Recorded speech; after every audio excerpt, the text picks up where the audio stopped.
some of the things that the administration has pivoted on. I mean, I believe Trump said he was through with all those things before he was elected. Seems to have changed. Now, I also read in that article, in that interview, that you don't blame Trump, you blame the party. As the leader of the Republican Party, doesn't the buck stop with Donald Trump? Well, you know, for one, it seems to be all the people that did not support him during his campaign. I was one of the loudest people that supported him during the campaign, but it's all the others that came on after he won the general election. Those seem to be the people that have the red carpet rolled out to them to the Oval Office. And I think that has a lot to do with who the people are in the White House. Also in Congress, it's interesting how I have all these Republican colleagues of mine who were hardcore never-Trumpers, hardcore anti-MAGA, but yet all of a sudden they're running around wearing MAGA hats and boasting about every time they talk to the president. And so I don't think the president is listening to the right people who are his true supporters, people like myself and others. It seems to be everyone else has, you know, establishment Washington, establishment Republicans, the people that the base is absolutely sick of are the ones that have the president's ear. And I find that very frustrating. And I think that's why we're seeing the results that we're seeing. But Eric, you're completely right. We said no more foreign wars. And here we are, we are funding, continuing to fund Israel's war, basically against whoever they want to go to war with. And Republicans will never back off of that. At least they showed that when I introduced an amendment to stop funding it. There were only 6 members of Congress that voted for my amendment. And that's What's going on, everybody? This is Marjorie Taylor Greene summing up the frustrations of those of us who are America first. It seems like Trump is trying to endear people to him that do not have his best interest at heart, and they are trying to subvert the will of the American people. Thank you to everybody that is tuning in. Don't forget to like, comment, and subscribe. I know it's been a little while. Did you miss me? Right? Did you miss me? Let's continue listening to Marjorie Taylor Greene here. Includes myself.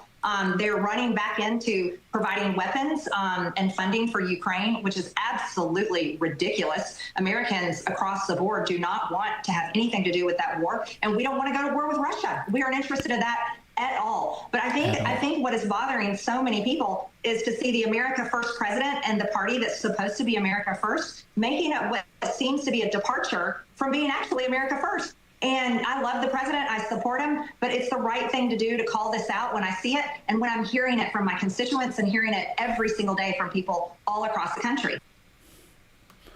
All right, what's going on, Stephen H? Could you corroborate that with some evidence? I know that's a bold claim. You say that Israel is God's favorite place in the universe. Wow, I've never heard that before. I never read that in the scriptures either. But you know, some people have their own doctrines.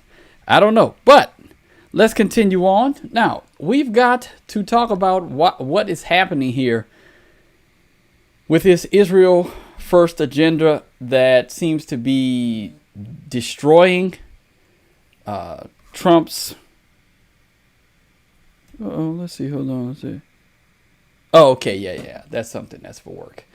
Yep. That is destroying the confidence in Trump's administration from many who are America first. We are not liking this, right? And this is what we're starting to see as an America First coalition or populist coalition, right? We heard this while you were running, Donald. But you know, America first, right? But Israel firstest, right? They're the firstest. They're the primary firstest. Firstestest. That's not what we voted for. We don't want to see our tax dollars continuing to fund every war that Israel wants to fight. Yeah, I have plenty of books on the Old Testament, Steve. I am well steeped in Old Testament imagery and themes. I have plenty of books back here. Commentaries by D.A. Carson, by Craig Keener, Garrett Crossley, many Old Testament scholars. But I still don't see, I don't see any of them saying that Israel is God's favorite place in the universe. That's not a biblical concept. All right. But we have, what's going on, Nathan T? Right. Who's the lastest, right? If you ain't first. See, if America ain't first,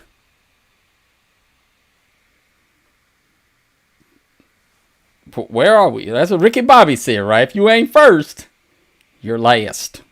Okay, if you ain't first, you're last. Right? You just first, you just the best loser. If we I don't know. Yeah. Apparently if a book doesn't agree with you, I get it. Yes, I understand. It is Tom Searles, Stephen, Noel, Mikic, official DJ Solomon 2025. Welcome. So there is no reason for America to bend the knee to Israel. Absolutely no reason. And it is not a true statement that Israel is God's favorite place in the universe. That's not true. Yeah, that's absolutely not true, because Israel hasn't existed for all time and eternity. It won't exist. At some point, when the earth is destroyed, it won't exist anymore. Then was God going to have to find a new favorite place in the universe? It doesn't make any sense. When did it become his favorite place in the universe? So many problems with that. Whew. Okay, no. But we're continuing to see that Donald Trump is surrounding himself with people who have made it their lot in life to do everything they can for Israel. He is creating a coalition of Israel first people, right? All right, Steve H, you said just because. Oh, thank you. I appreciate you. I appreciate it just because. Okay. I'll take super chats just because. Yes. And we got a tight 45-minute timeline, but we're going to try to make some connections to this Israel, America First, Epstein situation as we do on every episode. We might talk a little bit about some other stuff, but I only have 45 minutes today.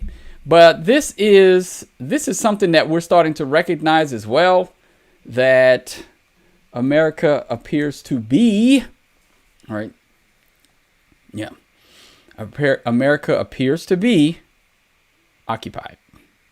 We're occupied territory. Yes, we're occupied territory. Man, because America is being told that if they don't, Americans were being told. Now, obviously, it has been redacted and changed, but FEMA language was saying that if you boycotted Israeli businesses, you weren't going to be eligible for funding. This is real life. Let's just look at it. I'm going to show you guys this. It's Alex Jones reporting, right here. Okay. Trump admin to withhold disaster funding for states and cities that boycott Israel. Now, obviously, the chorus was pretty loud, and it caused them to backtrack on that. That is evil. Why? Because you have citizens who pay into the system, who pay taxes, state, federal, local taxes. And in a time of disaster, their eligibility could be determined by their unwillingness to support businesses from another nation. How is that America first?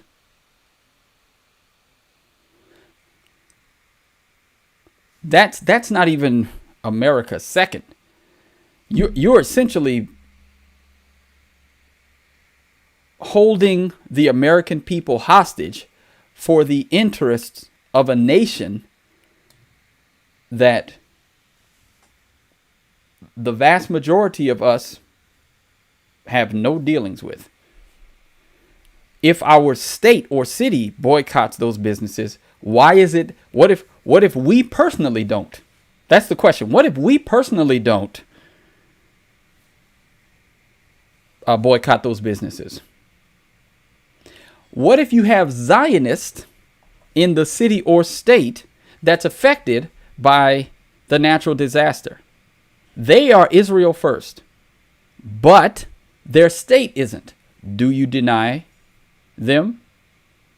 There's so much that if these people are American citizens, and we're going to talk about what it means to be American in short order, because that needs to be clearly defined as well. But if you have American citizens being denied aid to a system that they themselves are supporting and pouring into because of their stance on the support of another nation, we've got problems. We have so far missed the point of what it means to be a nation. At that point, what are we? Are we a vassal? I actually asked that question. I made the assertion that America is essentially, if that's the case, America is a vassal state of Israel. If they can tell us that, what is it? Netanyahu said that free Palestine. What did he say? He made the declaration. Yeah. He made the declaration that saying free Palestine is equivalent to Heil Hitler. All right. Well, I mean, if Benjamin says it, then obviously we can't. Thank you to everybody that's liking, commenting, and subscribing. Appreciate you all. If Bibi says it, then I guess it's binding on Americans. If we want to know what our foreign policy is, or just ask Bibi. That should be a segment on on Fox News and the like. Just ask Bibi. What does Bibi think? Because if we're occupied or a vassal state or compromised and his foreign policy is ours, just ask Bibi then. I mean, why are we asking Trump anything? Why are we getting secondhand information? Let's go to the source. What's going on, Brother Edwin Ramirez? What's happening? Let's go to the source then. Stop asking Donald Trump. Why are we worried about let's just get it straight from the source, right? I don't like to get my news secondhand if I can get it directly from the source. Right, the United States of Israel, right?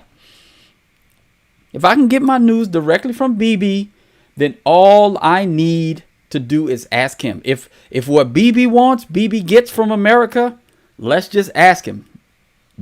Right, that's the question. Would he answer? Would he answer? Right? Well, I mean, he seems to be very, very open. And he's becoming even more and more bold. Right? He's becoming more bold in his rhetoric. He's not afraid. Yeah. He's not afraid. He will tell you exactly what he thinks. Right? Now, I think this is an older clip, but let me see. I think it's an older clip, but it checks out.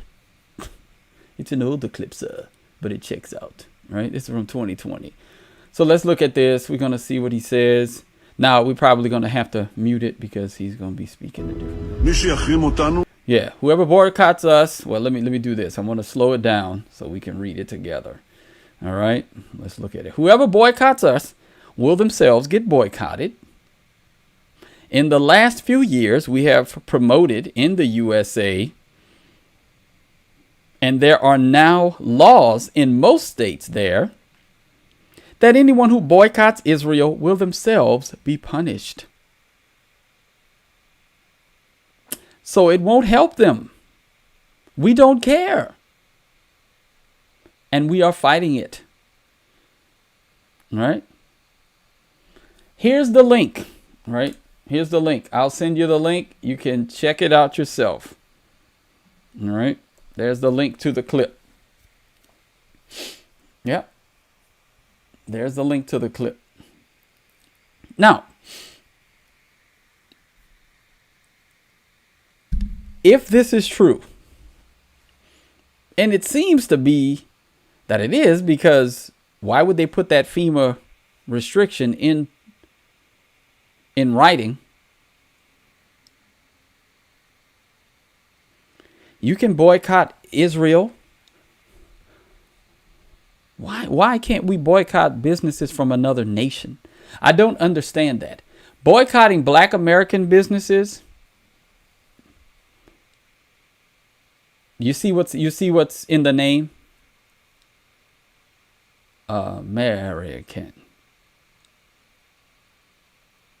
American. American. That's the crux of the matter. In a functioning capitalist society that isn't corporatist, where you have corporations basically running the government, where American tax dollars are being used to, But in a functioning capitalist society, you boycott a business by just not spending your money there. And then they will have to either correct the wrong or go out of business.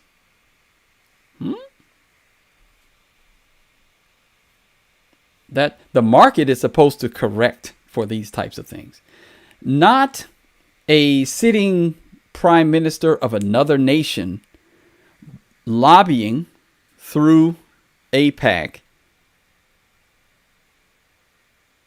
to make sure that their nation's interests are primary.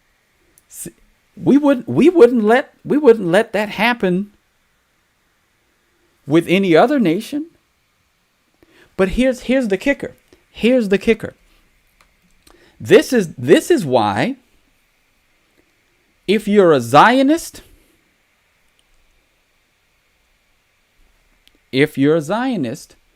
how can you be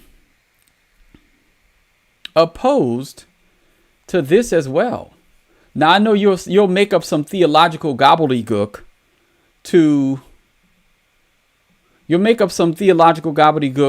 based on a misinterpretation of Genesis 12. We get it, right? But watch Representative Delia Ramirez, a sitting member of Congress, state in Spanish that she's a proud Guatemalan before she's an American. Okay. Quiero terminar diciendo unas palabras en español porque yo soy guatemalteca con mucho orgullo, primero que soy americana.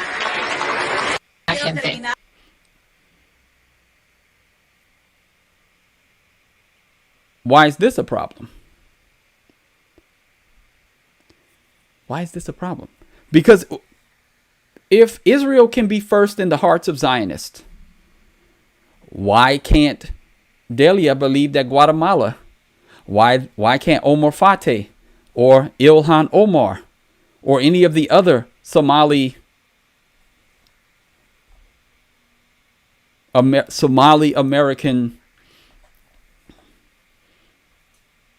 government employees or leaders believe that their nation is number one and then govern accordingly?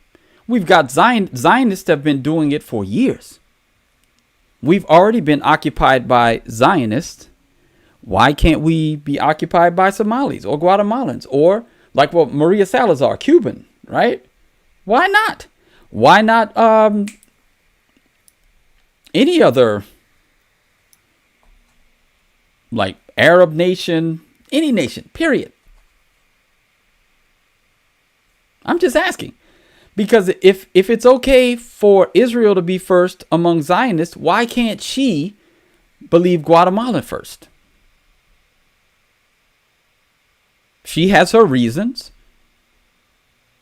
You may not agree with them, but many of us don't agree with your Zionist presuppositions. But you still govern Israel first. So that's all we're asking. We're asking, why can't you be consistent? We want America first. We don't want Guatemala first, Somalia first, Kenya first, Uganda first, China first, Japan first, Korea first, any other nation first. Even Israel. I live here. I'm an American. I'm not African American. I'm not. I put nothing in front because I know of no other nation. I've never been a citizen of any other nation. I live here.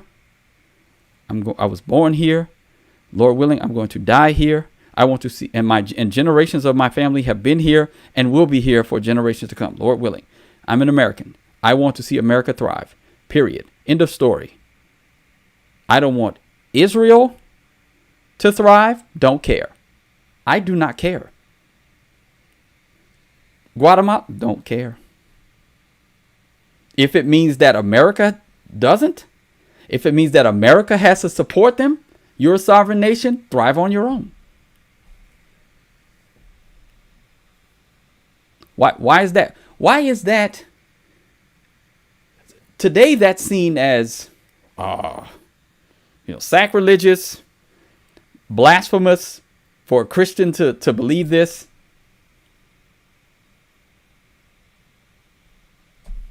Right? That's a great question. All right, so we need to ask this question. Right? What is an American? What is an American? Right? He says, I'll never be an American. Define what it means to be an American. What's your definition? I'll give you an opportunity to expand upon that. What is your definition of an American? Yeah. What is your definition of an American? Because we need to know. This is going to be the defining moment, I believe, of this generation. We have to understand what it means to be an American. And then when we come to that conclusion, are we willing to take the steps to get rid of those who aren't American from the nation? Some people may push the line to the point where I'm not. But that's a great question. We have to answer it. Because if America stands for anything, it needs to be well defined. And people need to get on board with that definition once it's well defined. So that the country can continue to progress. What is an American?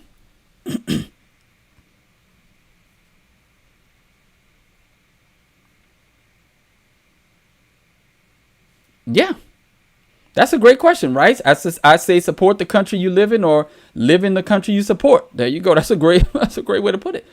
But what is an American? Is this woman who says that she's Guatemalan before American, does she qualify? That's a question. If you put any other nation before America, are you an American? Yes or no? Like in the chat, give me a 1 or 2.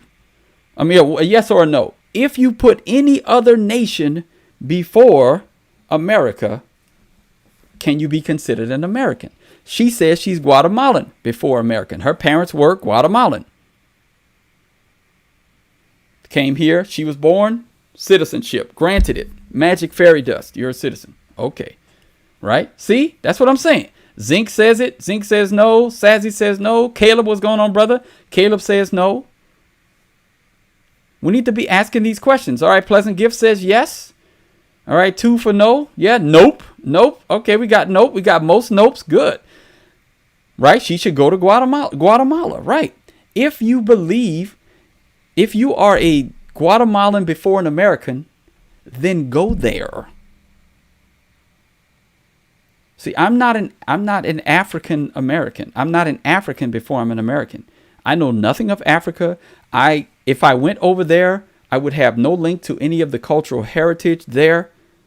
My family has been here for generations. My great-grandfather was a slave, was born into slavery, was freed under the Emancipation Proclamation.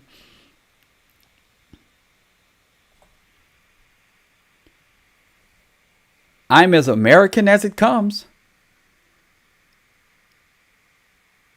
So I have no ties to Africa. Save DNA. But if you should be able to look at me and tell that I'm not 100% pure African. Somebody miscegenated down my line. So I owe my livelihood to European ancestry as well. So I can't hate white people because pumping through my veins is DNA of white men. So where do I fit in? Because I have genetic features that are European as well as African, and some other stuff mixed in there too. Right? Yeah. Now you're an idiot then if you think that. Wow. You have no idea. If you've never seen an actual pure African, right? You're so dumb. You are really dumb. For real. Right. There are genetic features inherent to me that are from my white ancestors. I don't know, maybe you don't. Yeah. I am not all black. My ancestry.com would clearly debunk that foolishness. Guys, you guys got to be really, really foolish to believe that. That's not. Let's see.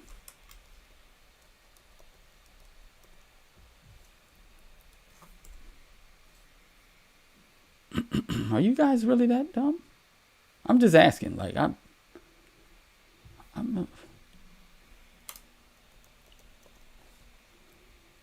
Are you guys really?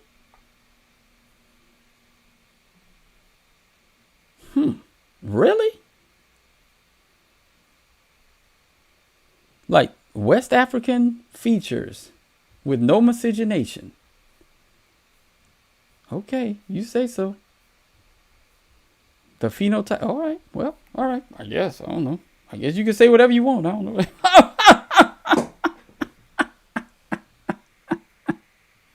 Wow. People say some really stupid stuff. Okay, if you say so. It doesn't matter to me. I already know that one of my ancestors, we have pictures of him. So I'm not at least one. I mean, come on, guys. Oh boy. Yeah. Anyway, my goodness. I guess because the trolls, right? Because the trolls are trolling. The trolls are trolling, right? All right. So, but what is an American? And thank you, Zinc.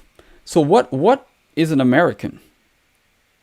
That's a great question. Matt Walsh asked this question earlier this month, or was it last month? But that's going to be the critical question that we have to answer.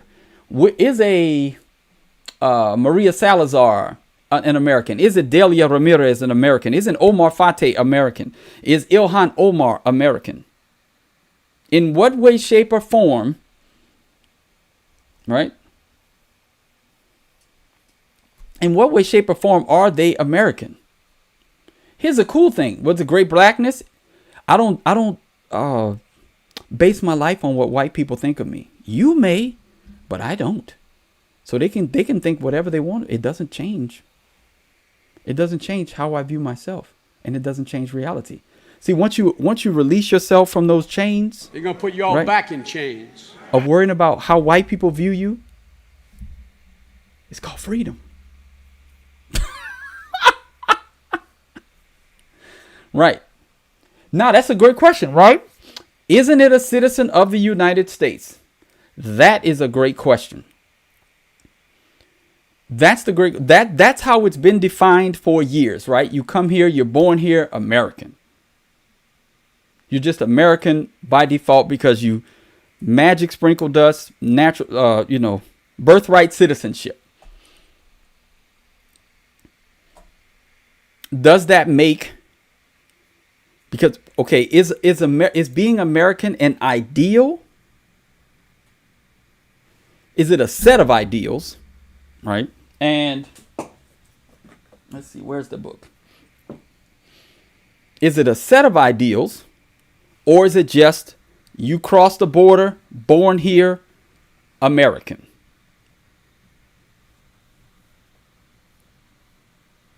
Right? And we're talking about United States citizen, United States of America. Yes, technically that is it. And that's the problem, Caleb. That is the problem. Technically, you're an American if you are born here, if you're granted citizenship, or if you take the test and you become a citizen, and you pay into the system and you actually want to be a part of it, those people, by definition, I would say are more American than the people who just crossed over birthright citizenship like this woman here and will say, I'm Guatemalan more than American. Again, we've got to talk about this because this is the crux of the matter with illegal immigration, with traitors in our government, with the Israel first, and almost every problem that America is suffering from today can be answered by our loose definition of what it means to be American. Omar Fateh says, and Ilhan Omar both have said that they are in government to make sure that the nation of Somalia, that their concerns are represented in the American government. Do you know how asinine that sounds?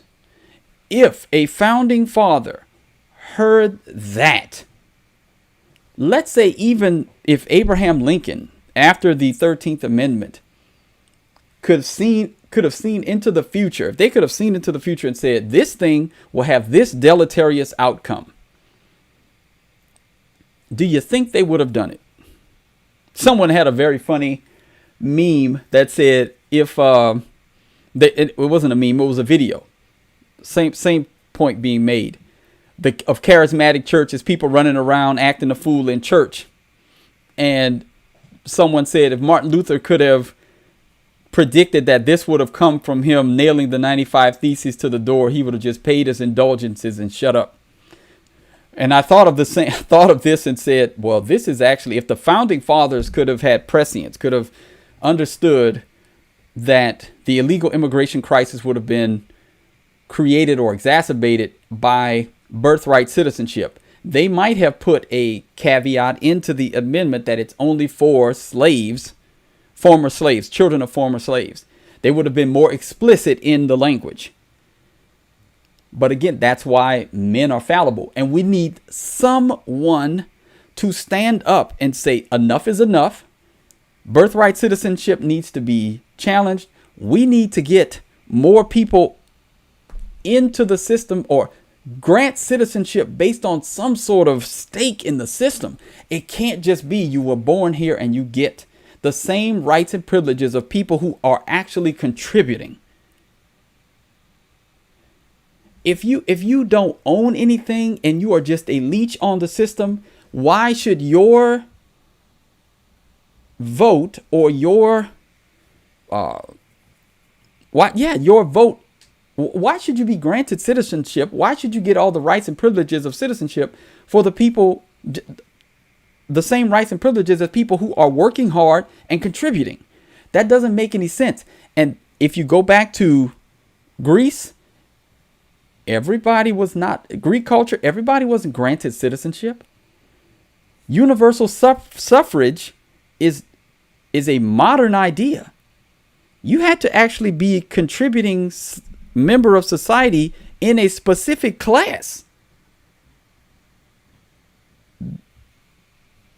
The snap queens and the like shouldn't be, whether black or white, shouldn't be, no matter what ethnicity, shouldn't be granted the same rights as people who are actually contributing to the system.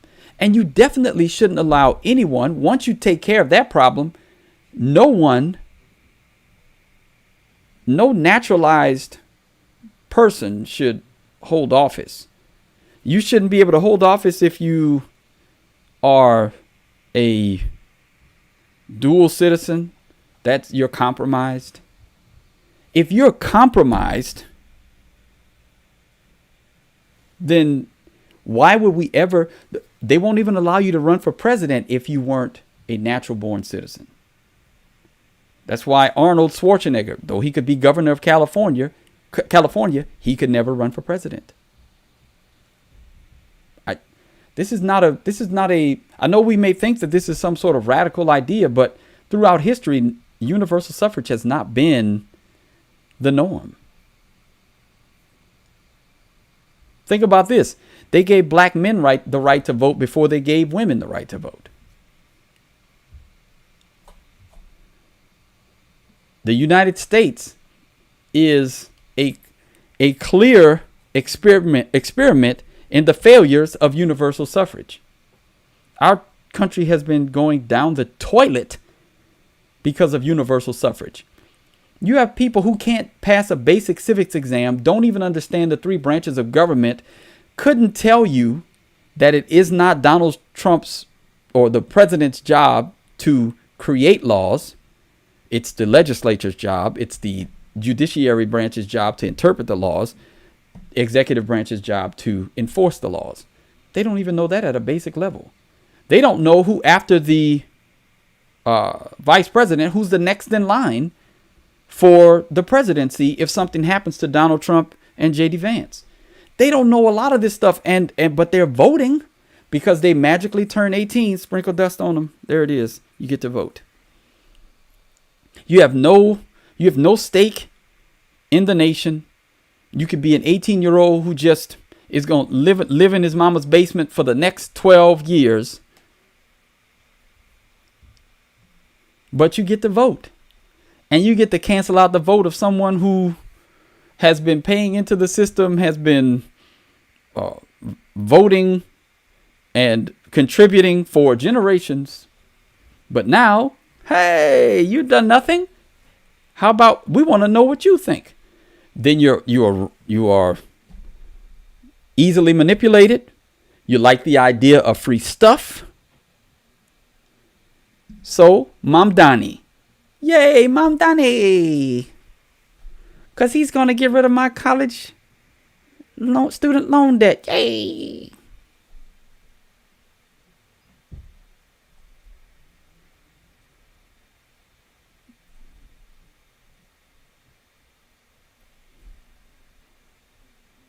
Because they don't get it.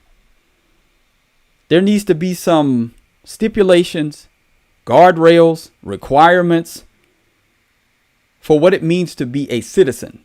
Oh yeah, you can live here, but the right to vote? You don't just get that because you turn 18. Show us something. What are you willing to contribute? Maybe some military service. Own some property. Huh? What are you doing? What are you doing? Are you supporting the nation in some way, shape, or form? Are you willing to put your life on the line? What is it? Show us something. But no, they're just 18 sprinkle dust. That is true. Men do have to sign up for selective service. That is true. That is true. Women don't, though.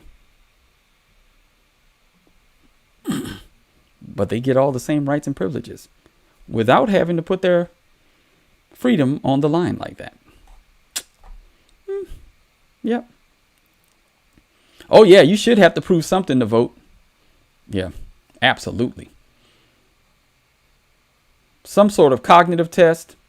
Nah, we don't need dummies voting. We've had too much of that. Nope. There are some voices that don't need to be heard. Oh, shock, I know. Oh, my goodness. How dare he say that? Yes. Yes, there are some voices that don't need to be heard. You don't need to have a voice. Everybody's not required to have a voice when it comes to voting. I just said it. Universal suffrage is historically rather new. And there were reasons for it. This wasn't universal suffrage has been an experiment that's run its course and it's failed, right? You don't have to. You're here. I didn't make you click on this video. You don't have to listen to me. You can leave. Right. Yes. Yeah. That's fine. Now, why don't you think I should vote? Tell me. Tell me why. Because I'm a property owner. I understand civics. I could pass a civics test easy. Right? What else? I pay taxes. I'm in the top 15-ish, 10% of earners. What about me makes me not vote worthy?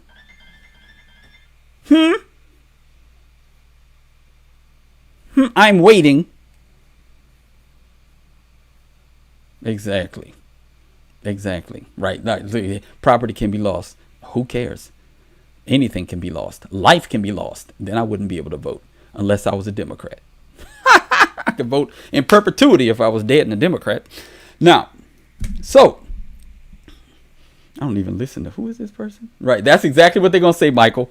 Your color, right? Your color. Right. That's it.